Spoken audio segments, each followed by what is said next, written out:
Ngayon nga po palang araw ako po'y nayaya ng Tio Bio mga kay. Sabi nga po niya kami po ay kakain. Siyempre sama agad si Yeye, kainan yan mga kay. Walang sumubo, tipak-tipak.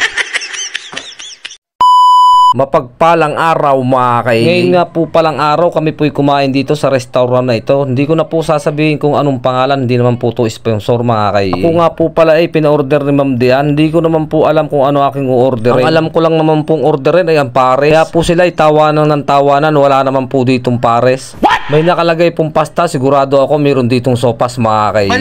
Wala nga din daw pong ganun dito mga kay. Kaya sabi ko kay Ma'am Dian, bahala na po siyang umorder. Kaya nga po pala kami napakain dito kasi po gumraduate na naman po siya ng pagka-teacher. Yun pong tinatawag na masteral mga kay. Si Ma'am Dian nga po ay walang kasawa-sawa po sa pag-aaral. Samantalang po ako nung nag-aaral, nung pong third year high school, nakadalawang balik po ako sa third year high school mga kay. Sabi nga po nung aking mga classmate nung third year high school, mahal na mahal ko daw po ang third year high school.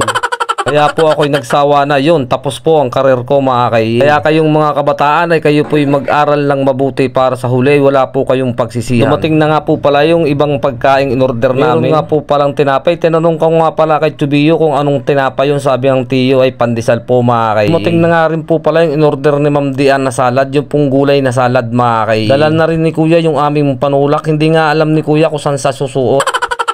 Carbonara nga po pala ay may binubudbud si Tio. Hindi ko naman po maitanong kasi po ako'y nahihiya. Ang inisip ko na lamang po ay baka po yun ay asin.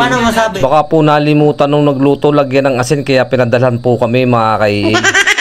Yan na nga po, lahat nga po pala ng in-order ni Ma'am Dian ay nagdatingan na po. Kompleto na po yan mga kay. Hindi ko na nga po masasabi kung ano-ano pong in-order ni Ma'am Dian. Hindi ko naman po kasi kilala yung mga luto. Ang familiar lang po sa akin mga pagkain na yan, yung pong panulak nating iced tea, pati po yung carbonara. Pati nga po pala yung pizza at pati po yung piniritong manok. Kami nga po pala ay kakain na, kami po inyong samahan. Tara, kain po tayo mga kay. Bago nga po pala ang lahat, tayo muna ay magpapasalamat sa ating Panginoon. Maraming salamat po Panginoon sa bagong biyayang pinagkalob mo sa amin sa araw na to. Sa part nga po ng aking video, ito po yung aking pinakagusto, yung kainan na po mga kay.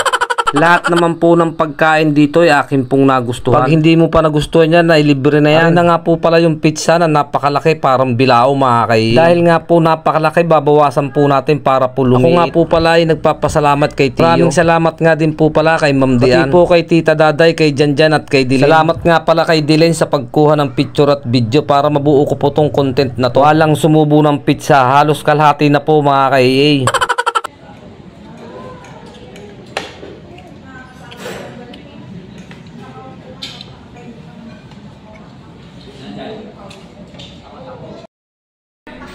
Ako nga po pala ay tapos nang kumain. Yung nga po palang pizza ay nalulungkot, nag-iisa na po siya mga kay. Kaya alam na yan, kakainin ko na rin po yan. Pagkatapos ko nga pong kainin yung pizza, may dumating pa uling kakainin, yun po yung ice cream. Kala ko naman po ay tapos na ang kainan, kaya sinagad ko na po doon sa pizza mga kay. Sabi nga po nung matatanda, masama pong tumanggi sa grasya, nalabo daw po ang mata. Kaya kinain ko na rin po mga kay. Hanggang dito na lang po, maraming salamat po sa inyong panonood.